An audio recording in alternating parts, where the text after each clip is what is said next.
The Idries Shah Foundation podcast. Practical psychology for today. Featuring the works of Idries Shah, narrated by David Ault.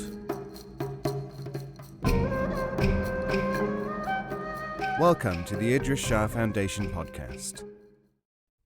On this edition of the podcast, we will hear selections from The World of the Sufi by Idries Shah.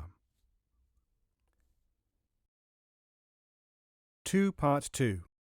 Sanai and Sufism in the 20th Century West by David Pendlebury. The following is the text of an address delivered in Kabul, Afghanistan, on October 22, 1977. The occasion was a seminar attended by more than 90 scholars and writers from 15 countries to mark the 900th anniversary of the birth of the great Sufi poet Hakim Sanai of Ghazni. Apart from a few initial words of apology in Persian and the quotations from Hakim Sanai, the address was given in the English language, followed by a summary in Persian by Dr. Abdul Hakim Tabibi. Appended to the text, there is a brief discussion of the main points raised both formally and informally by various participants at the seminar.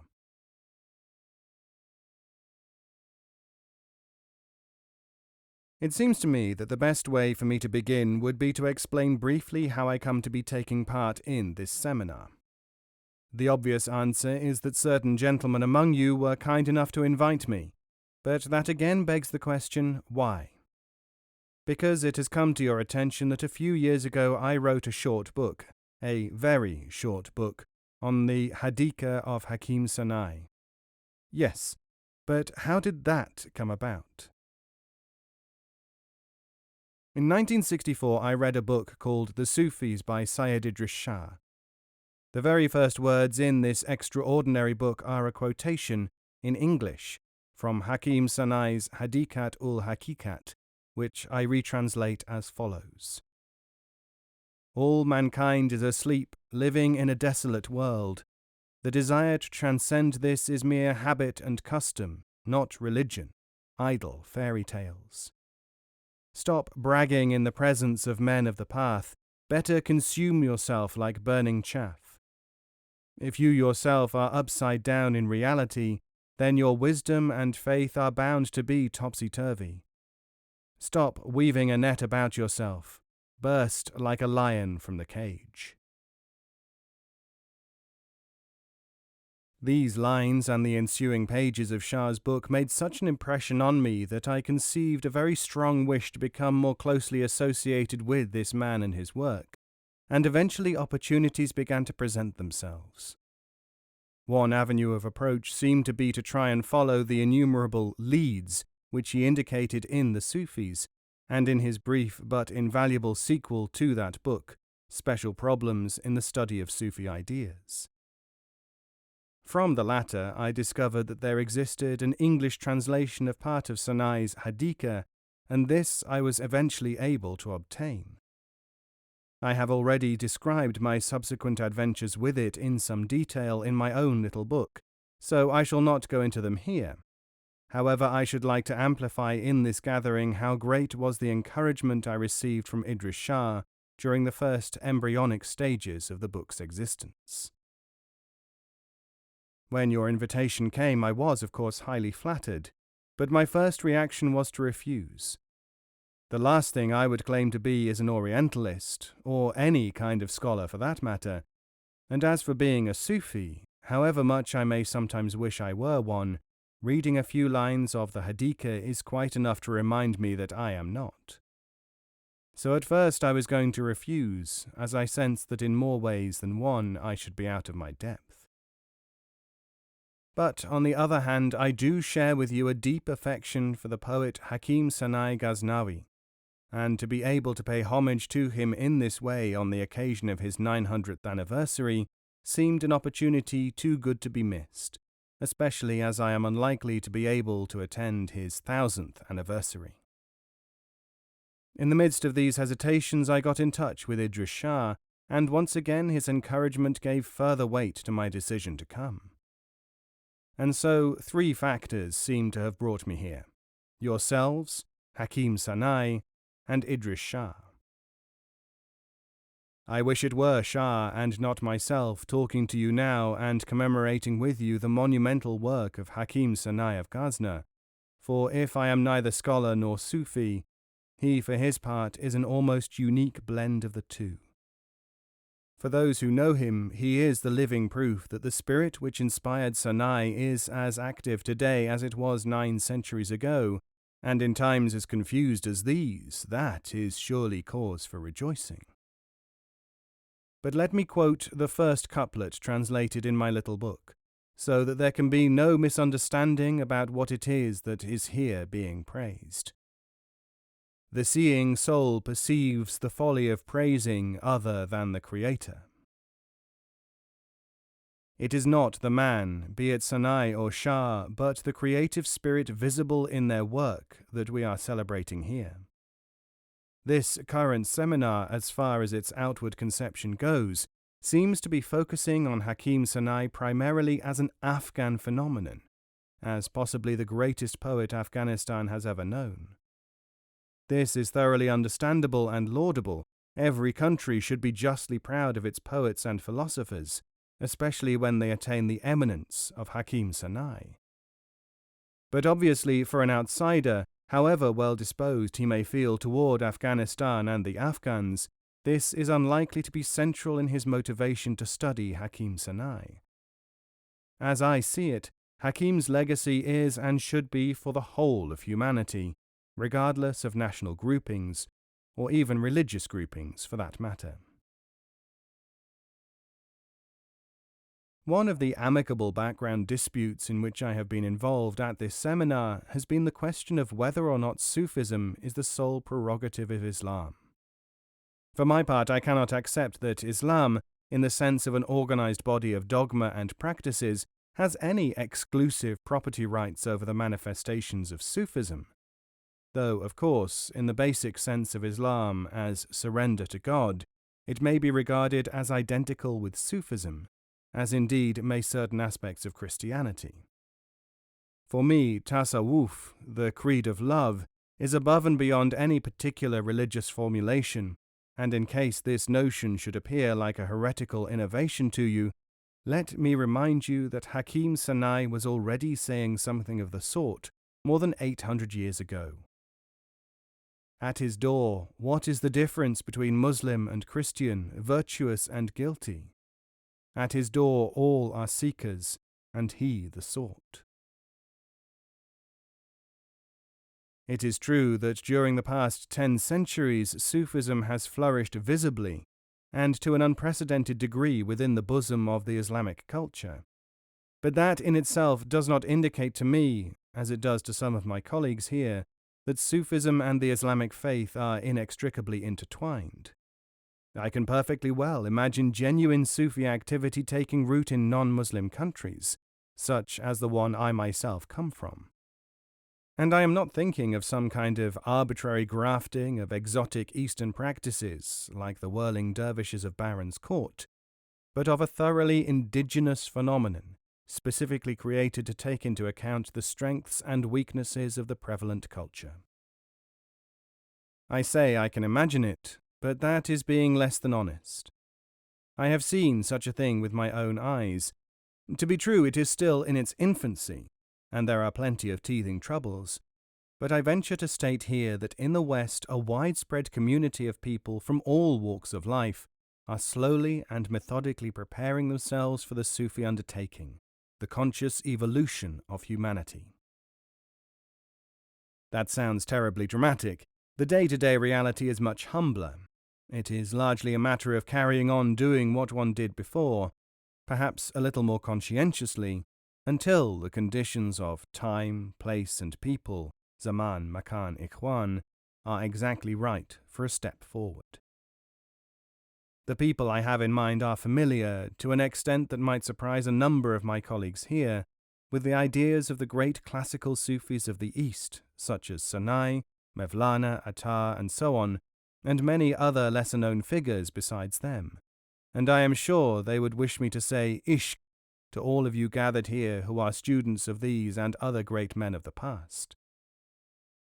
but you are not likely to find them rushing around Afghanistan in a frantic search for kanakas, pirs, sheikhs, and wazifas, not because they do not respect these things, but because they realize that any improvement in their situation can only come from grappling with it on the spot, not from running away from it to some totally alien situation. When I was working in Afghanistan about 4 years ago, it used to sadden me to watch the thousands of young world travelers and hippies who came pouring through, usually on their way to India in search of deep knowledge. It always reminded me of that famous Mullah Nasruddin story in which he loses his key in the darkness of his own house, but insists on looking for it outside, because, he says, there is more light there. Sanai makes the same point. Why don't you seek what you lost where you lost it? Over the past decades, an intellectual and social climate has come into being in the West in which it is at last possible for the Sufi ideas of Sanai and other great teachers of the past to form the fulcrum for an entirely new movement in human history. Such ideas are no longer merely in the possession of a handful of scholars and travellers, but are rapidly becoming available to an ever-widening circle of informed people in every walk of life. Such ideas are no longer an exotic curiosity, a rare delicacy from distant places and distant times. They are weaving themselves into the very fabric of Western culture. The mental framework of the society in which Sanai lived and wrote was essentially religious, and very strictly so. The mental framework of Western thought, as we all know, is a scientific and technological one. And yet such an intellectual climate stands just as much in need, as did the dogmatically religious one of Sanai's day, of the subtle, many-sided and many-levelled insights which are perhaps the most immediately obvious spin-off of Sufic activity. There are abundant signs that this process of refinement is already making itself felt in the West, and not a moment too soon, when we consider the almost insoluble problems now confronting the world as a result of the somewhat insensitive application of technology in the past 100 years or so. If there is to be any improvement in the general condition of mankind, two factors seem to me to be of essential importance, and both of these happen to be of a psychological nature. Firstly, there must be a ruthlessly realistic understanding of what man is and what his situation is. Practically all our problems in this world arise out of misconceptions concerning our own and others' natures. Secondly, there must be a realistic, credible vision of a better state of affairs for mankind, lest the very realization of our grim situation should drive us all to despair. Nowhere have I found these factors more clearly and forcefully expressed than in Hakim Sanai's Hadika, and it was for that reason that I attempted to convey something of what I had found there to fellow English speakers. It is for that reason, too, that I am happy to be able to express my gratitude to this great human being on the occasion of the 900th anniversary of his birth. Postscript. Owing to a shortage of time and other pressures, it was not possible at the seminar to discuss fully a number of points arising out of the above address. For the record, I should like briefly to mention the most important of these now. By far the most controversial aspect of the talk seemed to be the assertion that Sufism was not confined solely to the Islamic religion. Practically the whole of the brief question period was given over to this point. Two closely related questions emerged. 1. Please explain on what Sufism, tasawwuf, is based, if it is not based on the religion of Islam as formulated in the Quran.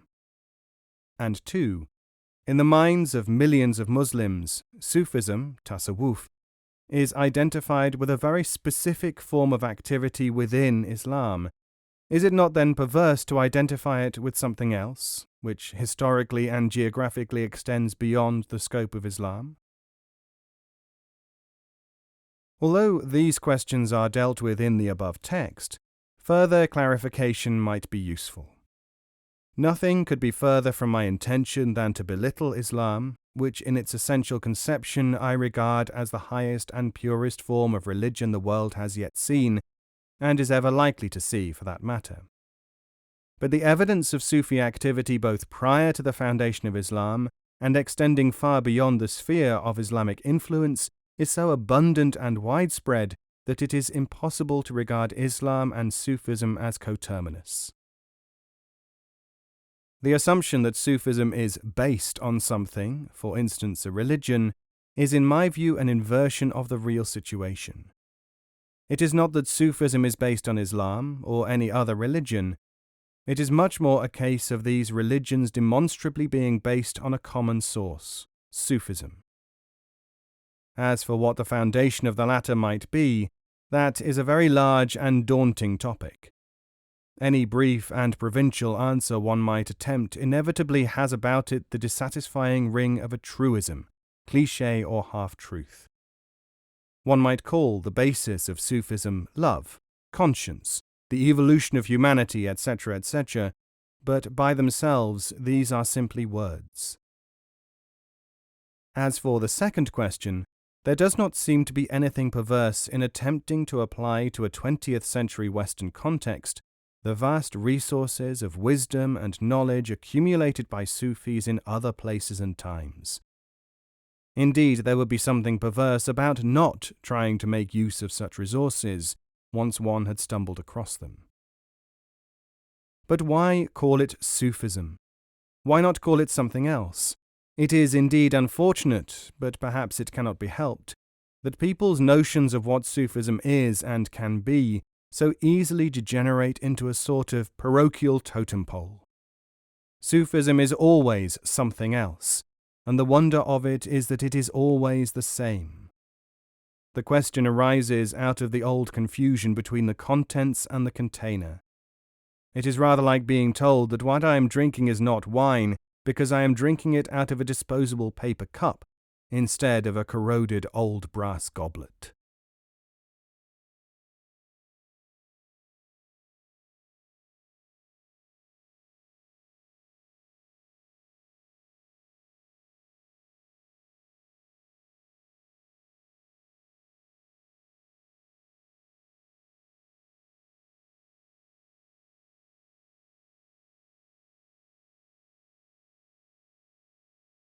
Part 3.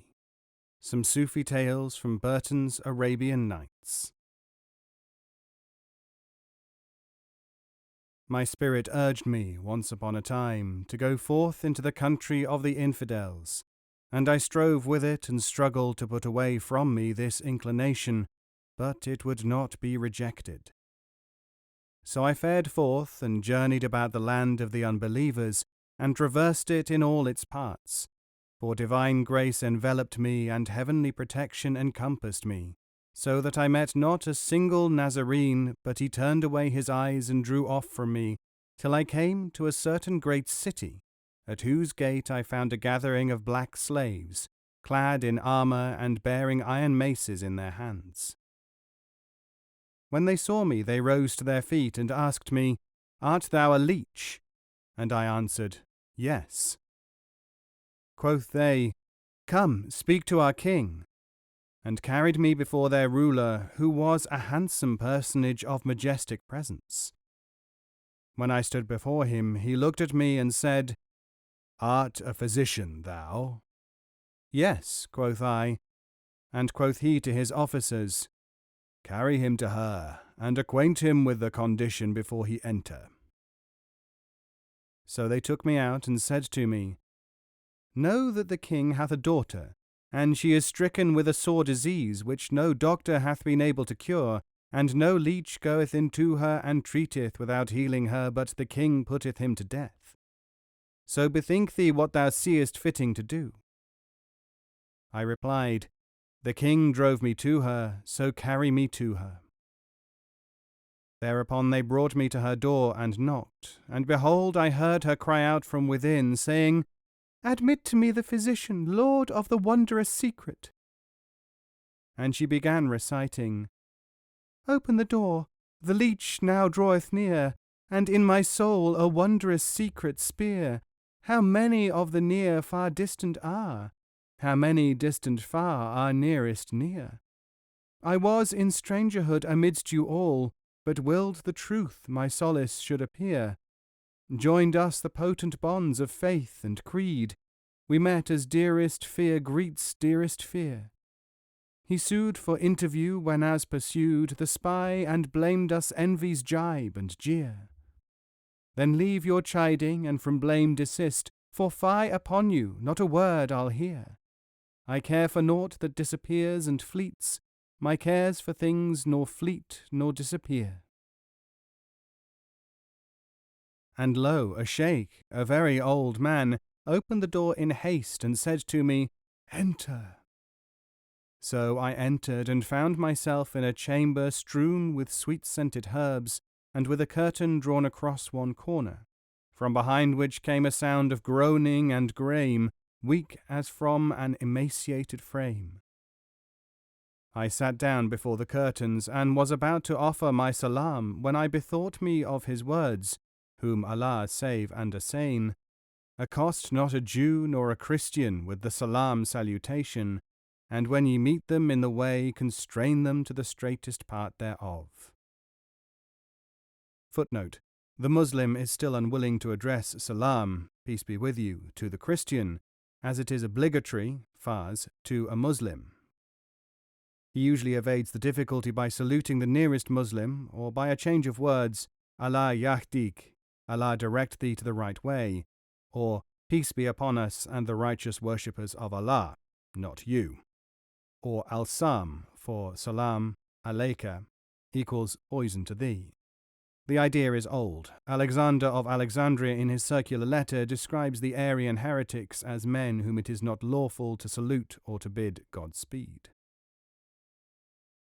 So I withheld my salutation, but she cried out from behind the curtain, saying, "Where is the salutation of unity and indivisibility, O Khawas?"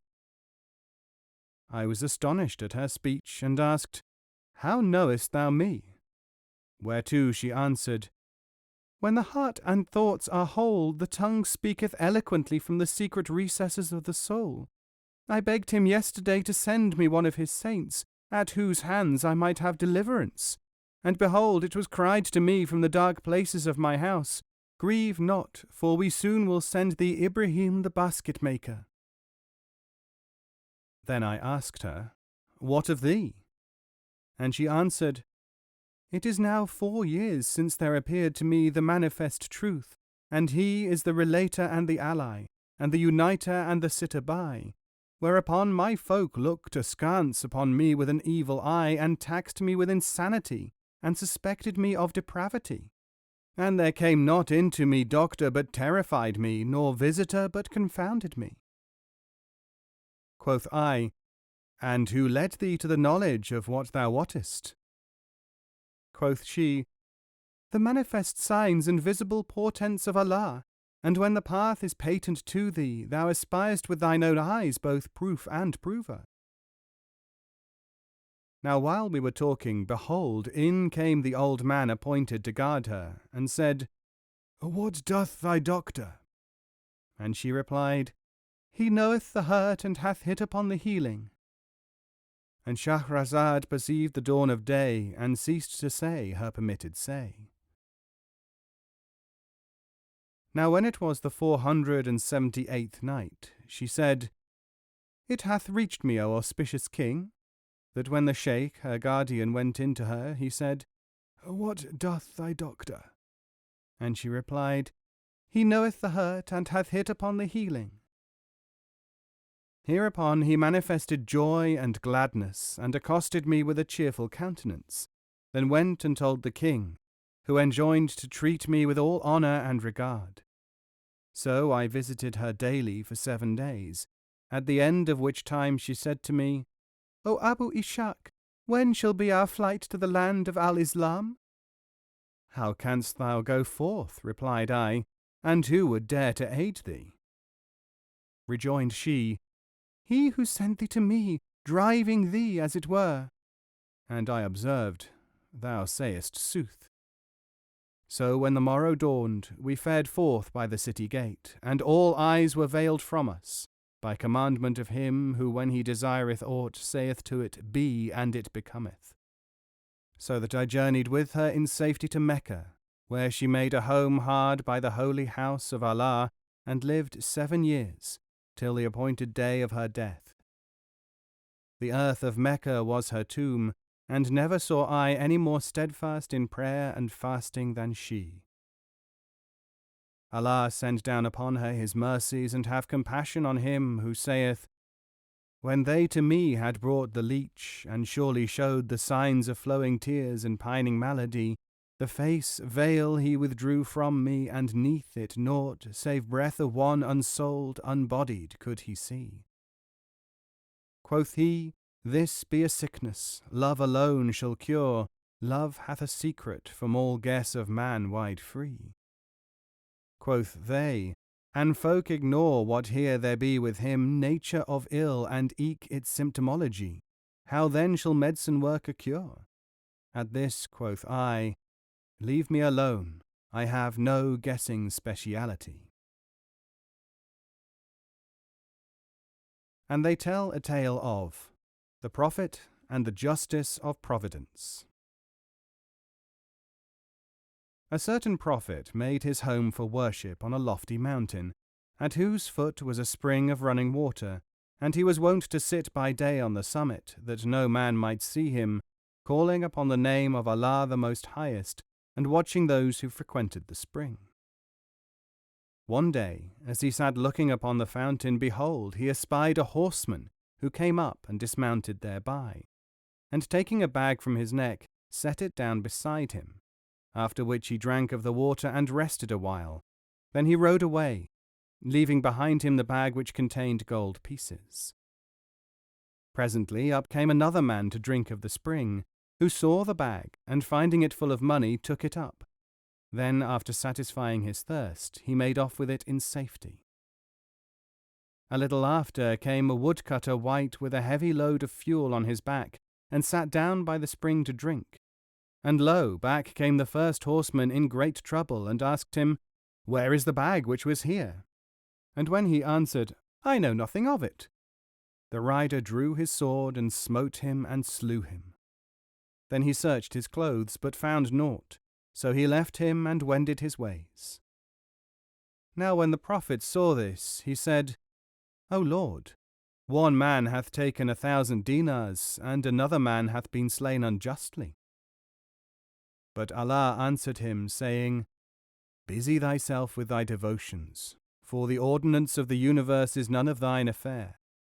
The father of this horseman had violently despoiled of 1,000 dinars the father of the second horseman, so I gave the son possession of his sire's money. As for the woodcutter, he had slain the horseman's father, wherefore I enabled the son to obtain retribution for himself. Then cried the prophet, There is none other God than thou. Glory be to thee only. Verily thou art the knower of secrets. And Shahrazad perceived the dawn of day, and ceased saying her permitted say. Now when it was the 479th night, she said, It hath reached me, O auspicious king, that when the prophet was bidden by inspiration of Allah to busy himself with his devotions and learned the truth of the case, he cried, There is none other God but thou. Glory be to thee only. Verily thou and thou alone wottest hidden things. Furthermore, one of the poets hath made these verses on the matter. The prophet saw whatever eyes could see, and fain of other things inquired he. And when his eyes saw things misunderstood, quoth he, O Lord, this slain from sin was free. This one hath won him wealth withouten work, albe appeared he garbed in penury. And that in joy of life was slain, although, O man's creator, free of sin he be. God answered, 'Twas his father's good thou saw'st, him take by heirship, not by roguery. Yon woodman too that horseman's sire had slain, whose son avenged him with just victory. Put off, O slave of me, this thought, for I in men have set mysterious secrecy. Bow to our law and humble thee, and learn for good and evil issues our decree. Footnote: the doggerel is phenomenal. And a certain pious man hath told us the tale of the ferryman of the Nile and the hermit. I was once a ferryman on the Nile, and used to ply between the eastern and the western banks. Now one day, as I sat in my boat, there came up to me an old man of a bright and beaming countenance, who saluted me, and I returned his greeting. And he said to me, "Wilt thou ferry me over for the love of Allah Almighty?" I answered, "Yes." And he continued, "Wilt thou moreover give me food for Allah's sake?" To which again I answered, "With all my heart." So he entered the boat, and I rowed him over to the eastern side, remarking that he was clad in a patched gown, and carried a gourd bottle and a staff. When he was about to land, he said to me, "I desire to lay on thee a heavy trust." Quoth I, "What is it?" Quoth he, "It hath been revealed to me that my end is near hand, and that tomorrow about noon thou wilt come and find me dead under yonder tree. Wash me, and wrap me in the shroud thou wilt see under my head, and after thou hast prayed over me, bury me in this sandy ground, and take my gown and gourd and staff, which do thou deliver to one who shall come and demand them of thee." I marvelled at his words, and I slept there. On the morrow I awaited till noon the event he had announced, and then I forgot what he had said till near the hour of afternoon prayer, when I remembered it, and hastening to the appointed place, found him under the tree, dead, with a new shroud under his head, exhaling a fragrance of musk. So I washed him, and shrouded him, and prayed over him, then dug a hole in the sand and buried him, after I had taken his ragged gown and bottle and staff, with which I crossed the Nile to the western side, and there nighted. As soon as morning dawned and the city gate opened, I sighted a young man known to me as a loose fellow, clad in fine clothes, and his hands stained with henna, who said to me, "Art thou not such a one?" "Yes," answered I. And he said, "Give me the trust." Quoth I, "What is that?" Quoth he, "The gown, the gourd, and the staff." I asked him, "Who told thee of them?"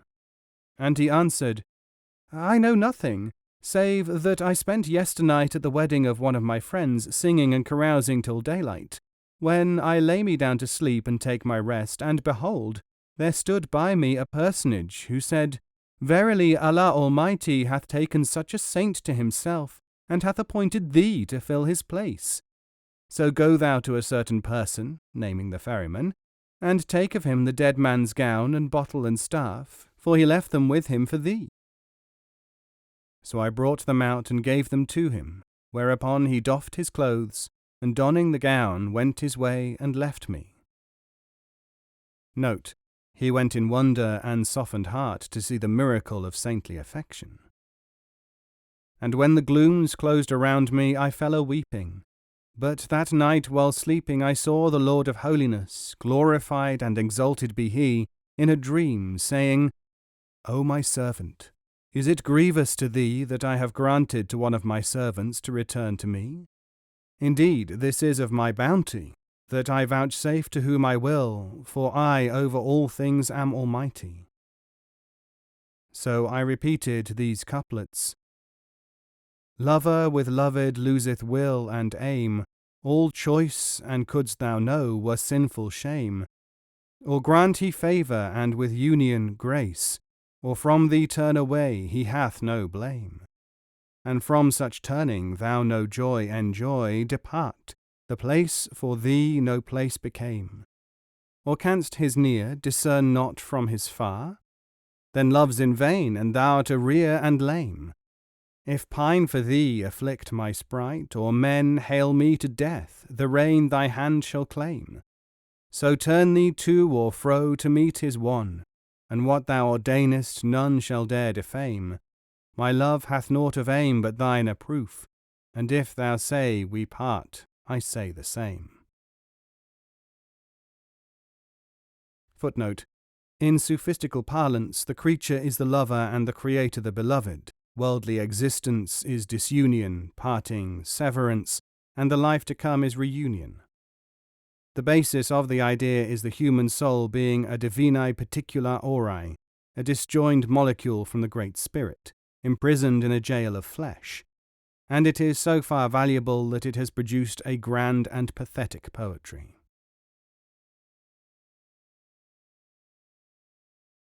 And of the tales they tell is one concerning the island king and the pious Israelite. There was once a notable of the children of Israel, a man of wealth, who had a pious and blessed son. When his last hour drew nigh, his son sat down at his head and said to him, O my lord, give me an injunction. Quoth the father, O dear son, I charge thee, swear not by Allah or truly or falsely. Then he died, and certain lewd fellows of the children of Israel heard of the charge he had laid on his son, and began coming to the latter, and saying, Thy father had such and such moneys of mine, and thou knowest it, so give me what was entrusted to him, or else make oath that there was no trust.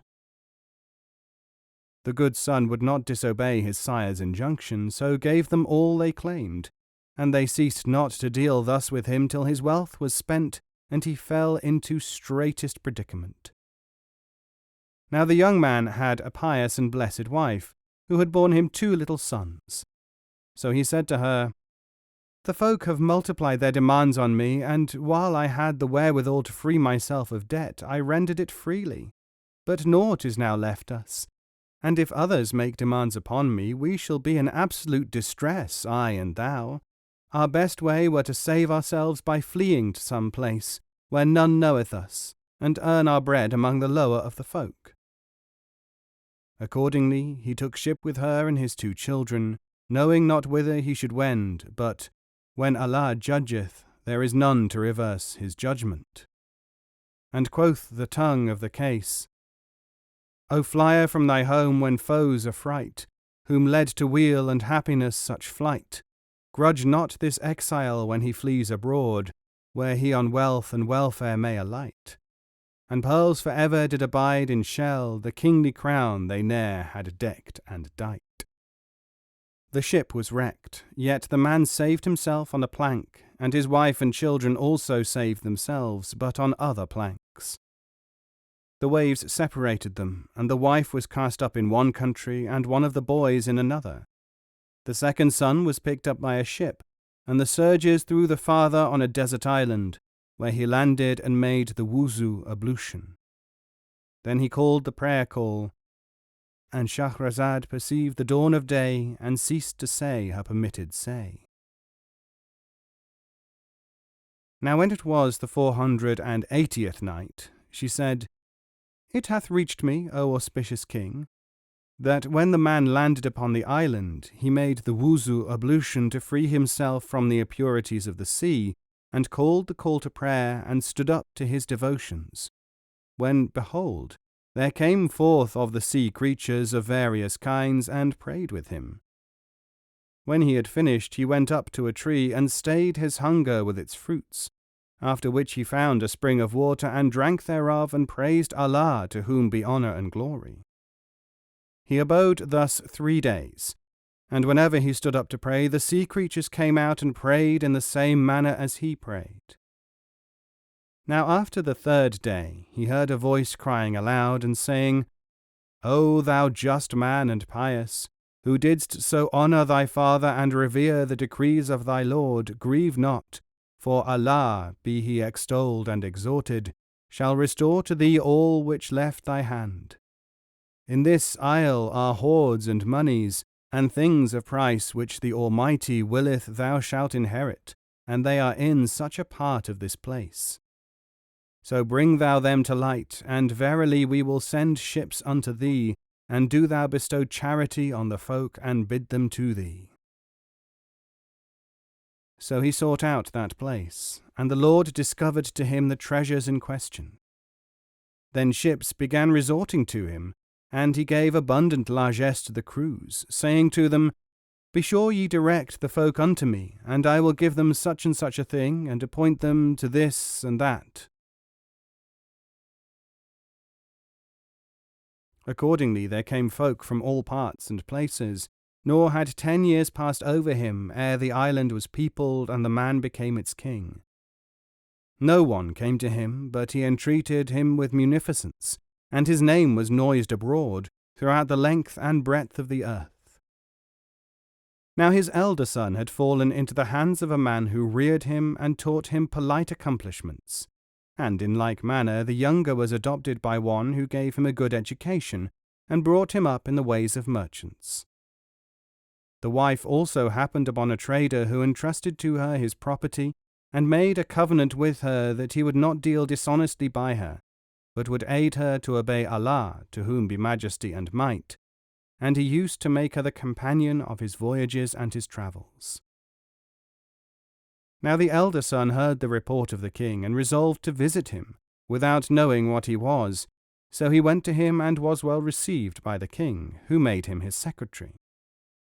Presently the other son heard of the king's piety and justice, and was also taken into his service as a steward. When the brothers abode a while, neither knowing the other, till it chanced that the merchant, in whose home was their mother, also hearing of the king's righteous and generous dealing with the lieges, freighted a ship with rich stuffs and other excellent produce of the land, and taking the woman with him, set sail for the island. He made it in due course, and landing, presented himself with his gift before the king, who rejoiced therein with exceeding joy, and ordered him a splendid return present. Now there were among the gifts certain aromatic roots, of which he would have the merchant acquaint him with the names and uses. So he said to him, Abide with us this night. And Shahrazad perceived the dawn of day, and ceased saying her permitted say. Now when it was the 481st night, she said, It hath reached me, O auspicious king, that when the king said, Abide with us this night, the merchant replied, We have in the ship one to whom I have promised to entrust the care of her to none save myself, and the same is a holy woman whose prayers have brought me weal, and I have felt the blessing of her counsels. Rejoined the king, I will send her some trusty men who shall pass the night in the ship and guard her and all that is with her. The merchant agreed to this, and abode with the king, who called his secretary and steward, and said to them, Go and pass the night in this man's ship, and keep it safe, inshallah. So they went up into the ship, and seating themselves, this on the poop and that on the bow, passed a part of the night in repeating the names of Allah, to whom belong majesty and might. Then quoth one to the other, Ho, such an one! The king bade us keep watch, and I fear lest sleep overtake us. So come, let us discourse of stories of fortune, and of the good we have seen, and the trials of life. Quoth the other, O my brother, as for my trials, fate parted me from my mother and a brother of mine, whose name was even as thine, and the cause of our parting was this. My father took ship with us from such a place, and the winds rose against us and were contrary, so that the ship was wrecked, and Allah broke our fair companionship. Hearing this, the first asked, What was the name of thy mother, O my brother? And the second answered, So and so. Said the elder, And of thy father? Said the younger, So and so. Thereat brother threw himself upon brother, saying, By Allah, thou art my very brother. And each fell to telling the other what had befallen him in his youth, while the mother heard all they said, but held her peace, and in patience possessed her soul. Now when it was morning, one said to the other, Come, brother, let us go to my lodging and talk there. And the other said, 'Tis well. So they went away, and presently the merchant came back, and finding the woman in great trouble, said to her, What hath befallen thee, and why this concern? Quoth she, Thou sentest to me yesternight men who tempted me to evil, and I have been in sore annoy with them." At this he was wroth, and repairing to the king reported the conduct of his 2 trusty wights. The king summoned the twain forthwith, as he loved them for their fidelity and piety, and sending for the woman, that he might hear from her own lips what she had to say against them, thus bespake her, "O woman, what hath betided thee from these 2 men in whom I trust?" She replied, "O king, I conjure thee by the Almighty, the Bountiful One, the Lord of the Empyrean, bid them repeat the words they spoke yesternight." So he said to them, "Say what ye said, and conceal naught thereof." Accordingly they repeated their talk, and lo, the king rising from his throne gave a great cry, and threw himself upon them, embracing them and saying, "By Allah, ye are my very sons." Therewith the woman unveiled her face, and said, "And by Allah, I am their very mother." So they were united, and abode in all solace of life and its delight, till death parted them. And so glory be to him who delivereth his servant when he resorteth to him, and disappointeth not his hope in him and his trust. And how well saith the poet on the subject, "Each thing of things hath his appointed tide, when 'tis, O brother, granted or denied. Repine not if affliction hit thee hard, for woe and welfare aye conjoint abide. How oft shall woman see all griefs surround, yet feel a joyance thrill what lies inside? How many a wretch, on whom the eyes of folk look down, shall grace exalt to pomp and pride? This man is one long-suffering grief and woe, whom change and chance of time have sorely tried. The world divided from what he held dearest, after long union scattered far and wide. But designed his Lord unite them all again, and in the Lord is every good descried. Glory to him whose providence rules all living, as surest proofs for us decide.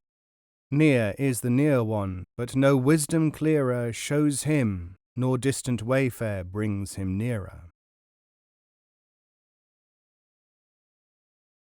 And this tale is told of Abu al-Hasan and Abu Ja'far the leper. Footnote: Arabs note 2 kinds of leprosy, Bahak or Baras, the common or white, and Jusam, the black leprosy, the leprosy of the joints, mal rouge. Both are attributed to undue diet as eating fish and drinking milk, and both are treated with tonics, especially arsenic. Leprosy is regarded by Muslims as a scriptural malady on account of its prevalence among the Israelites, who, as Manetho tells us, were expelled from Egypt because they infected and polluted the population. In medieval Christendom, an idea prevailed that the Saviour was a leper, hence the term morbus sacer, the honours paid to the sufferers by certain saints, and the papal address Dilectis Filiis Leprosis. I had been many times to Mecca, Allah increase its honour, and the folk used to follow me for my knowledge of the road and remembrance of the water stations. It happened one year that I was minded to make the pilgrimage to the holy house and visitation of the tomb of his prophet, on whom be blessing and the peace. And I said in myself, I well know the way and will fare alone. So I set out and journeyed till I came to Al-Qadisiyah, a city in Iraq, and entering the mosque there saw a man suffering from black leprosy seated in the prayer niche. Quoth he on seeing me, O Abu al-Hasan, I crave thy company to Mecca. Quoth I to myself, I fled from all my companions, and how shall I company with lepers? So I said to him, I will bear no man company, and he was silent at my words. Next day I walked on alone, till I came to Al-Aqaba, a mountain pass near Mecca, where I entered the mosque and found the leper seated in the prayer niche. So I said to myself, Glory be to Allah! How hath this fellow preceded me hither? But he raised his head to me and said with a smile, O Abu al-Hasan, he doth for the weak that which surpriseth the strong. I passed that night confounded at what I had seen, and as soon as morning dawned, set out again by myself, when I came to Arafat. But when I came to Arafat and entered the mosque, behold, there was the leper seated in the niche. So I threw myself upon him, and kissing his feet, said, O my Lord, I crave thy company. But he answered, This may in no way be. Then I began weeping and wailing at the loss of his converse, when he said, Spare thy tears, which will avail thee naught. And Shahrazad perceived the dawn of day, and ceased to say her permitted say. Now when it was the 482nd night, she said, It hath reached me, O auspicious king, that Abu al-Hasan continued, Now when I saw the leper man seated in the prayer niche, I threw myself upon him, and said, O my Lord, I crave thy company, and fell to kissing his feet. But he answered, This may in no way be. Then I began weeping and wailing at the loss of his company, when he said, Spare thy tears, which will avail thee naught. And he recited these couplets. Why dost thou weep when I depart, and thou didst parting claim, and cravest union when we ne'er shall reunite the same? Thou lookest on nothing save my weakness and disease, and saidst, Nor goes nor comes, or night or day, this sickly frame. Seest not how Allah, glorified his glory ever be, deigneth to grant his slave's petition wherewithal he came? If I to eyes of men be that and only that they see, and this my body show itself so full of grief and grame, and I have naught of food that shall supply me to the place where crowds unto my Lord resort impelled by single aim, I have a high creating Lord, whose mercies I are hid, a Lord who hath none equal, and no fear is known to him. So fare thee safe, and leave me lone in strangerhood to woe, for he, the only one, consoles my loneliness so lone. Accordingly I left him, but every station I came to I found he had forgone me, till I reached Al-Madinah, where I lost sight of him and could hear no tidings of him. Here I met Abu Yazid al-Bustami and Abu Bakr al-Shibli, and a number of other sheikhs and learned men, to whom with many complaints I told my case, and they said, Heaven forbid that thou shouldst gain his company after this. He was Abu Ja'far the leper, in whose name folk at all times pray for rain, and by whose blessing prayers their end attain. When I heard their words, my desire for his company redoubled, and I implored the Almighty to reunite me with him. While I was standing on Arafat, one pulled me from behind, so I turned, and behold, it was my man. At this sight I cried out with a loud cry, and fell down in a fainting fit. But when I came to myself, he had disappeared from my sight. This increased my yearning for him, and the ceremonies were tedious to me, and I prayed Almighty Allah to give me sight of him, nor was it but a few days after, when, lo, one pulled me from behind, and I turned, and it was he again. Thereupon he said, Come, I conjure thee, and ask thy want of me. So I begged him to pray for me 3 prayers. First, that Allah would make me love poverty. Secondly, that I might never lie down at night upon provision assured to me. And thirdly, that he would vouchsafe me to look upon his bountiful face. So he prayed for me as I wished, and departed from me. And indeed Allah hath granted me what the devotee asked in prayer. To begin with, he hath made me so love poverty that by the Almighty there is naught in the world dearer to me than it. And secondly, since such a year, I have never lain down to sleep upon assured provision. Withal hath he never let me lack aught. As for the third prayer, I trust that he will vouchsafe me that also, even as he hath granted the 2 precedent, for right bountiful and beneficent is his Godhead, and Allah have mercy on him who said, Garb of fakir, renouncement, lowliness, his robe of tatters and of rags his dress, and pallor ornamenting brow as though 'twere wanness such as waning crescents show. wasted him prayer through the long-lived night, and flooding tears ne'er cease to dim his sight. Memory of him shall cheer his lonely room, the Almighty nearest is in nightly gloom. The refuge helpeth such fakir in need, help e'en the cattle and the winged breed. Allah, for sake of him, of wrath is fain, and for the grace of him shall fall the rain. And if we pray one day for plague to stay, 'twill stay, and bate man's wrong and tyrants slay. While folk are sad, afflicted one and each, he in his mercies rich, the generous leech. Bright shines his brow as thou regard his face, thy heart illumined shines by light of grace.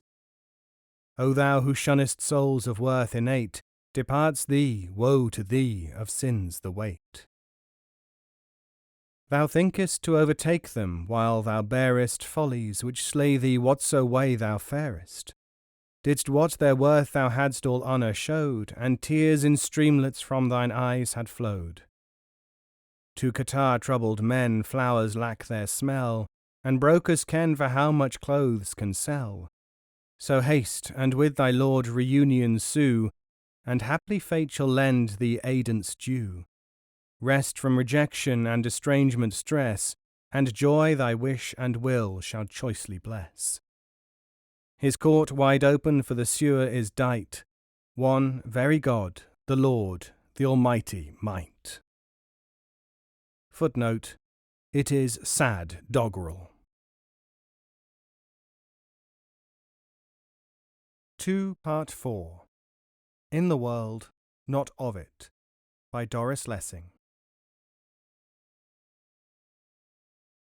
That East must ever be East and West must be West is not a belief which is subscribed to by Sufis, who claim that Sufism, in its reality, not necessarily under the name, is continuously in operation in every culture. Sometimes invisible, it is at times offered as openly as goods in a supermarket. When this happens, it is expected by them that there will be hostility from those academics who have made Orientalism their property, and sometimes from literary or other authoritarian bodies. During well over 1,000 years of connected literary and psychological tradition, embracing Spain, North Africa, Central Asia, and the Middle East, they have almost invariably clashed with narrow thinkers.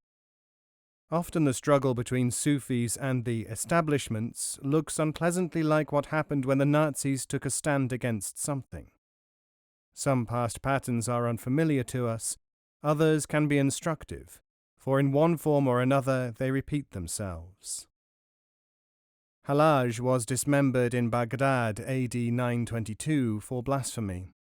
The evidence against him included the dread indictment that he was a grandson of a Zoroastrian, and that he was ignorant of the Quran and its ancillary sciences of jurisprudence, traditions, etc., and of poetry and Arabic philology.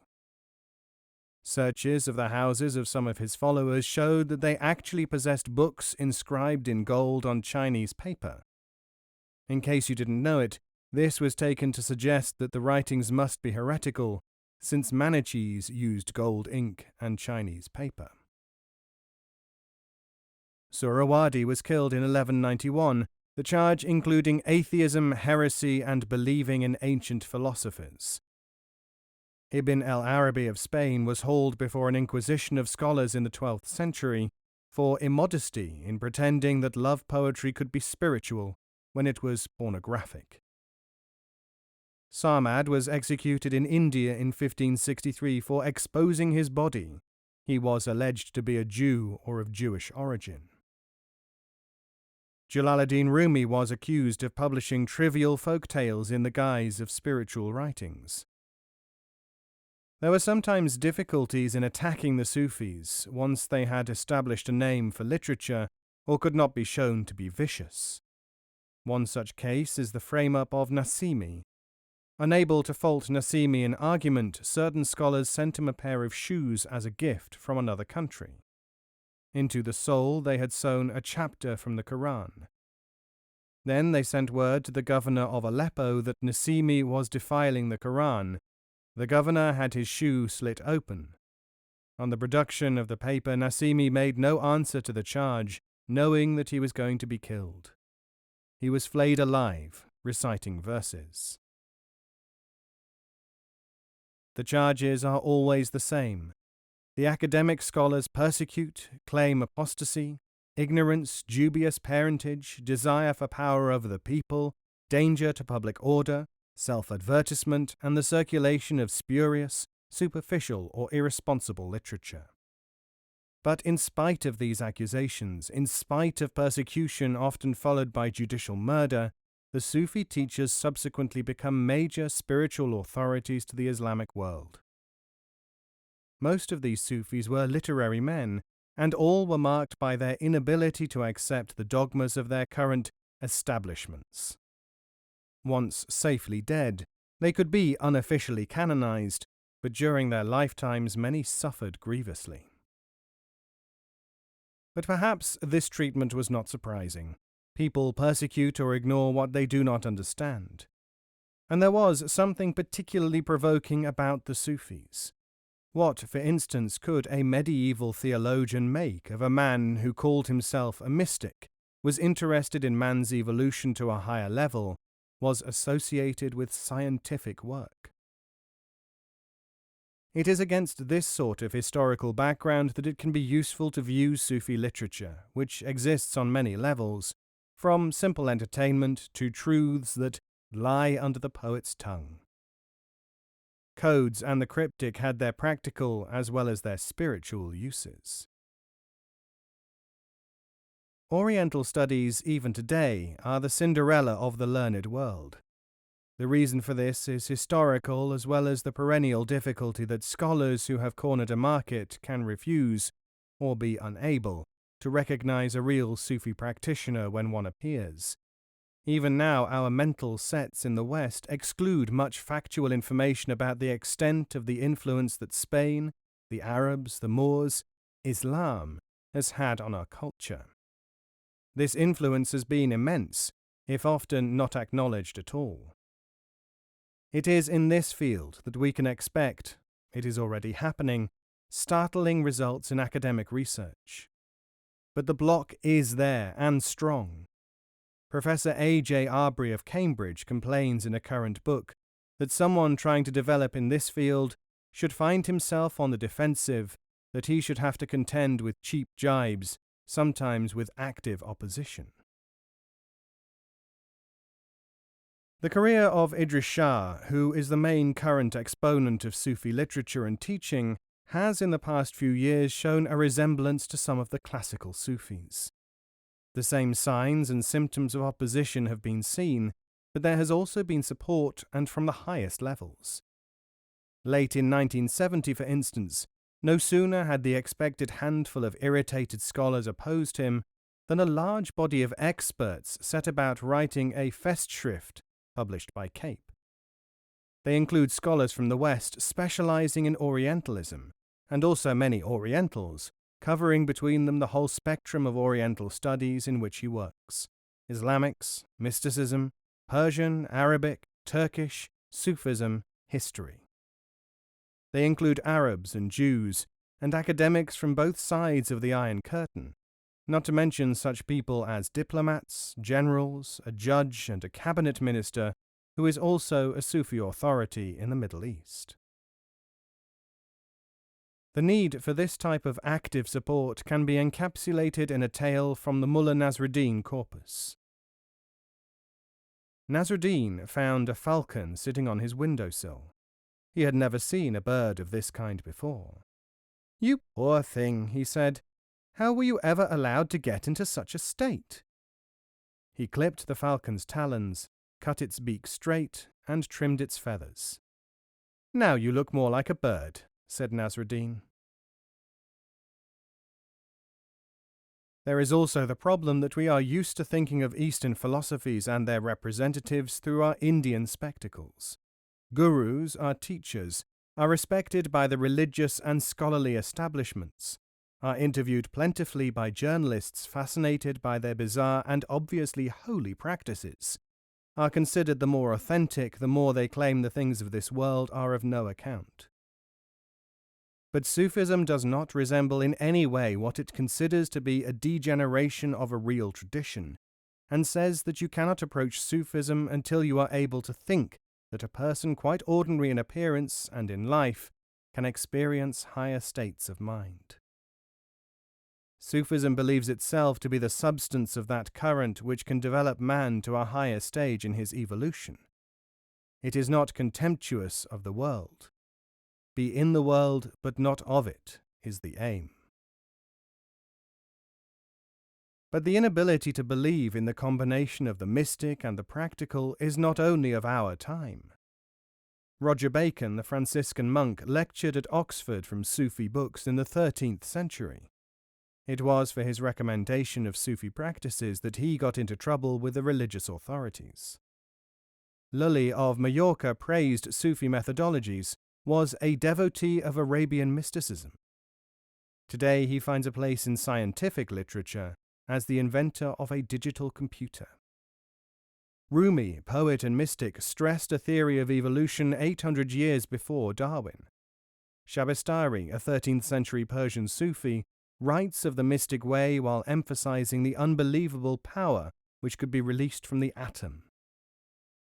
El-Ghazali wrote of the collective unconscious in relation to medical and psychological techniques. Hujwiri of India, at the time of the Norman conquest of England, was writing in a book about Sufi saints that time and space are identical. Jafar Sadiq and Jeber, the fathers of Western chemistry, were Sufis. Baba Farid had commercial interests, and Rumi had to defend him for it, as probably would have to be done today. For claiming that human enlightenment must be achieved by working with the material world, innumerable Sufis were isolated from potential well-wishers, because of the inculcated thought that they must be superficial if they lived ordinary lives and were concerned with the practical welfare of man. It is to be hoped that this ancient bias will not be strong enough to keep people's minds closed against what Sufism is offering now. But less than 10 years have achieved a remarkable softening of prejudice. The first of Idries Shah's books, The Sufis, which becomes more extraordinary the more it is studied because of its comprehensiveness, and because of what it is able to state openly about a subject which in its deeper reaches is by definition beyond verbalization, was accepted for review by the conventional literary establishment for the most part, because of pressure from poets and other literary people. It was overlooked by academics in the field. Yet many people on reading this book, which nowhere stated that a school was to start, that the teaching was being offered again, applied from all over the world to be students. This is a small example of the multi-sidedness of every Sufi activity and artifact. We are economical in our functioning, say the Sufis. If you like, even parsimonious. Everything we say, each thing we do, has many different functions and results. A book which will be pasture for academics is material for esoteric study, but made as dramatic an appearance as a man walking onto stage to blow a trumpet. A newer book, The Magic Monastery, continues a theme. People who may ask, right then, what is Sufism? Will find Sufism's taste here. But it is also a textbook for students, if the word textbook is an appropriate word for activity which is not like anything that we have been taught to regard as study. Sufism is a study which is not scholastic. Its materials are taken from almost every form of human experience. Its books and pens are in the environment and resemble nothing that the scholastic or the enthusiast even dream about. It is because recitations, effort, and books are included in this kind of study, and because Sufi teachers are called teacher, that the fact of a specialized communication has become confused with academic or imitative study. There is, therefore, Sufi study and ordinary study, and the two are different. The position is as if mouse and elephant have both been given the same name. Up to a point, being quadrupeds, being grey, having tails, This inexactitude is of no moment. After that, it is necessary to distinguish between the two. This distinguishing takes place in a Sufi circle. This book, like some previous ones, consists of pieces of various lengths, each illustrating points or themes on various levels. Some are anecdotes, some parables, some are practically informative. But the book differs from its predecessors in that Shah includes pieces specifically written by himself to complete the book as a course in nonlinear thinking. In previous collections, the emphasis has been on tales illustrating the instructional methods employed by sages during the last 1,000 years, taken from written and oral sources. The Magic Monastery is particularly and intriguingly informative about methods used by a teacher in active operation, who cannot always behave according to the conventions of ordinary social usage and politeness. His actions may be sharply at variance with both. As, for instance, this. A famous 19th century Sufi teacher, Jan Fishan Khan of Afghanistan, heard that a certain scholar was viciously attacking a neighbor.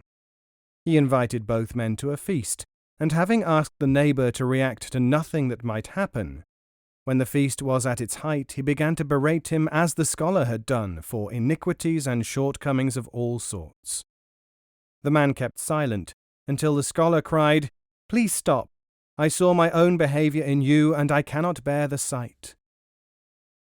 Jan Fishan Khan said, "In being here tonight, we all took a chance. You that our friend here would not sit patiently but would attack you. I that you might be further inflamed by my vituperation instead of being shamed by it. And he that he might start to believe that I was really against him. Now we have solved the problem. The risk remains that the account of this interchange, passed from mouth to ear by those who do not know what we are doing, will represent our friend as weak, you as easily influenced, and me as easily angered." Such stuff is designed for, if you like, self-improvement, at least for self-observation. You don't have to be a formal student to make use of it. Nasruddin again, "You have leather, you have thread and nails and dye and tools. Then why don't you make yourself a pair of shoes?" A difficulty is that some people expect this material to be more sensational than it is. A Sufi would reply that our palates have been blunted, that we do not give gentle impacts a chance to operate, that people can put themselves at a remove from the Sufi operation by calling it banal. The necessity for a social or emotional ingredient in a teaching situation is denied by the Sufis, in sharp contradiction of other persuasions, whose advocates invariably, in theory or in reality, strive to include as many subjective and community ingredients as possible in teaching contracts. An astonishing parallel to the Sufi insistence on the relatively greater power of subtle communication to affect man is found in scientific work which shows that all living things, including man, are incredibly sensitive to waves of extraordinarily weak energy, when more robust influences are excluded. Finally, a piece from the Magic Monastery which illustrates the first approach of many people to Sufism. There is a story about a man who went to a dictionary compiler and asked him why he was interested in money. The lexicographer was surprised and said, "Wherever did you get that idea?"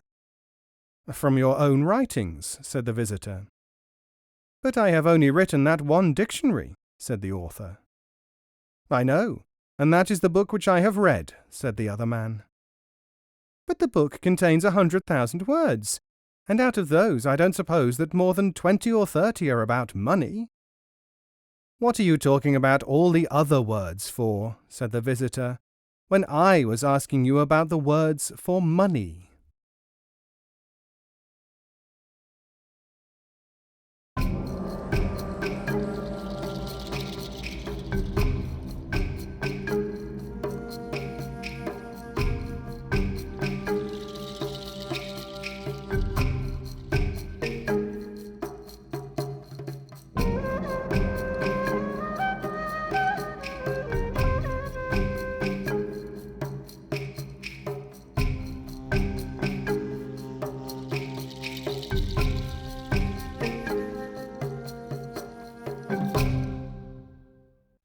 This audio is made available by the Idries Shah Foundation and is copyright 2019.